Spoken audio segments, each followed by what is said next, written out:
It's the end of the world, it really is. It's marvelous, it's past describing. You can't even think of anything being like this. Just to be within like 5 feet of a penguin. I never expected it to be that beautiful. To be quite honest, I hadn't expected it to be so grandiose. It was just incredibly awesome to see how beautiful the world is. You know, if you had asked me a year ago what I thought I was going to be doing the second week of 4th block, this would have been it.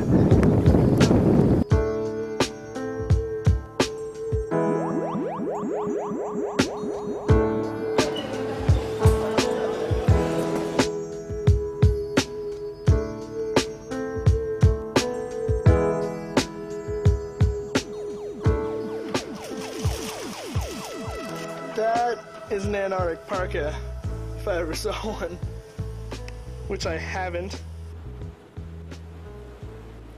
We set out into the Drake Passage, which takes 2 days to cross before you start seeing the islands along the coast of Antarctica. So during that time, all we had to do was try not to be seasick and meet the people who were there. And you realize that everyone is there for different reasons, but they all have this drive to explore and just see as much of the world as they possibly can. What is your drive? Well, yes, I think to put 2,000 feet size West 9 on the 7th continent, and then I visit them all. That's what they told me at work. I really want to have one night, my priority. Why aren't you going someplace warm? My priority is to be on the smallest ship possible and to camp on the ice. I always thought that by this time in my life we would have, this is really geeky, we would have space travel. We'd be able to fly to other planets. Okay. That's the next episode. Yes, right. Since we can't do that yet. The 8th continent. The closest you can get to going to a completely different world and being on this planet. So. My specialty as an environmental scientist is protection of the water on Earth. And we have 70% of the water in Antarctica. I wanted just to see it. And what about you? I'm a film major at Colorado College.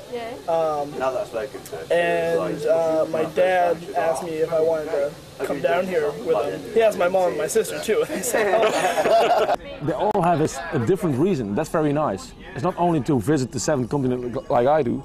So and they're not crazy. I'm in Antarctica because I want to be there before it gets spoilt by tourism and melts away, basically. It's not the sort of place where you can go, oh, let's go there just for the fun of it. You know, some people pay for this, other people go to see the sunshine.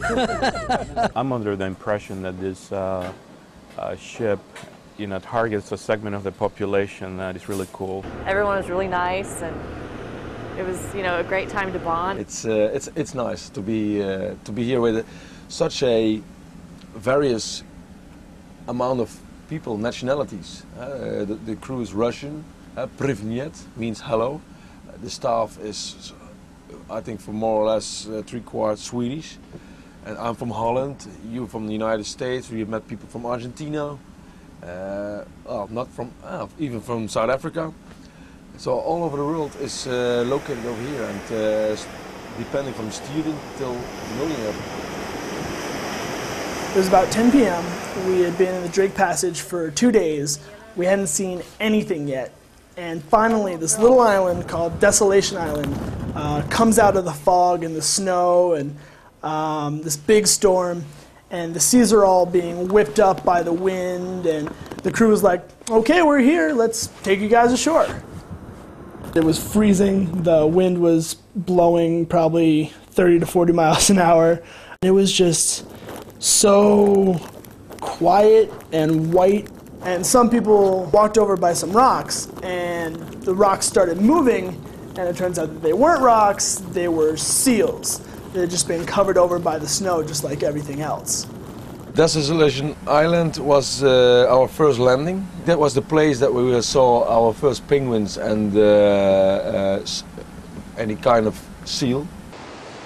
Coming back, the seas had gotten a lot rougher, and it was a lot harder to get out of the zodiacs, which is hard to begin with. And like people were getting thrown towards the boat and had to like grab, and the water's like 30 degrees. And we're just being tossed around in these tiny boats thinking, Jesus, what have we gotten ourselves into if this is what the first landing is like and we haven't even made it down to the continent yet? We did one landing the next day. We saw a few penguins, but when we got to the first real penguin colony, it was just crazy. They cover just all the mountains, like as far as the eye can see, just penguins everywhere. They're kind of like little people. It's really funny to watch. They interact, they get mad at each other, they steal things. They get mad when they steal things, and then they kind of fight a little bit, and they puff up and kind of show their strength. It's really fun to watch. It's amazing the fact that we can walk up so close, and they just kind of look at you and like, hey, funny people in yellow jackets, and then they just ignore you. They don't smell too good, but it's worth it to see it. I watched one that would go down from its nest and go down to another person's nest and snatch a rock and then run away before the other one can do anything. She has a baby underneath her. A tiny little baby. I'm just getting a glimpse of it, but if she gets up, you'll be able to see it, and I'm just going to get a picture of it if I can. Sometimes penguins will get like confused. They'll like, I saw one try and walk across ice that was not frozen. So it would fall in and then come out and be like, and then try again and fall in again and then come out. And finally it just sort of booked it across, just sort of ran until it made it to the other side. It was really sweet.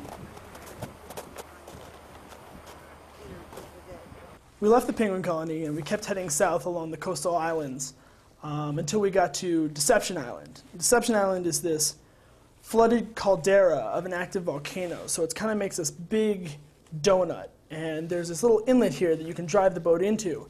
And then there's this big sort of crater lake with these big volcanic cinder mountains, and the beach is all steaming from the heat. So if we wanted to, we got to go swimming in Antarctica. Some people wanted to go swimming in Antarctica. You're joking.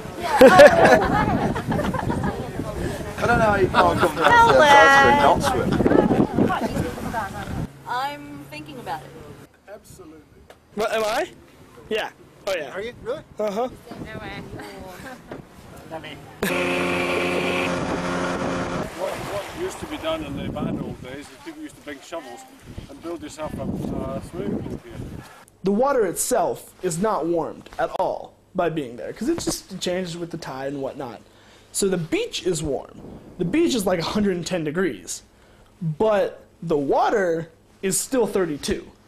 And we kind of, but no one on the crew really mentioned that. You need a towel? Yes, please. Here we go.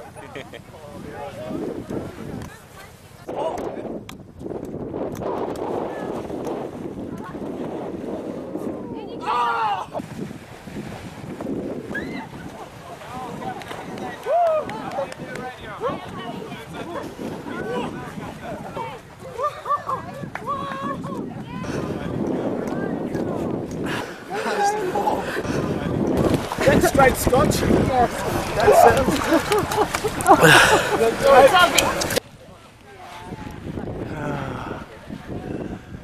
The reason this place is called Deception Island is because they deceive you about how warm this water is.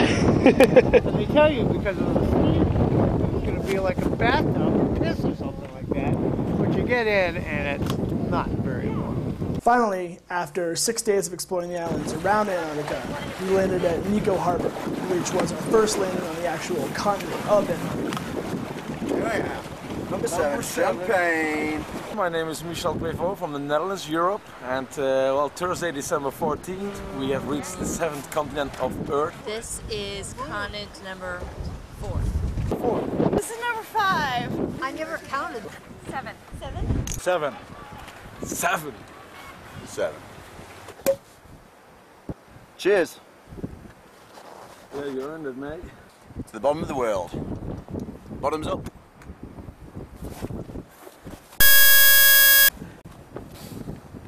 That's a good one. All right.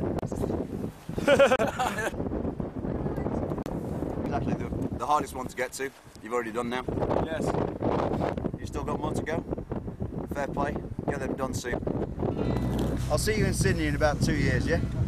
We'll celebrate your 7th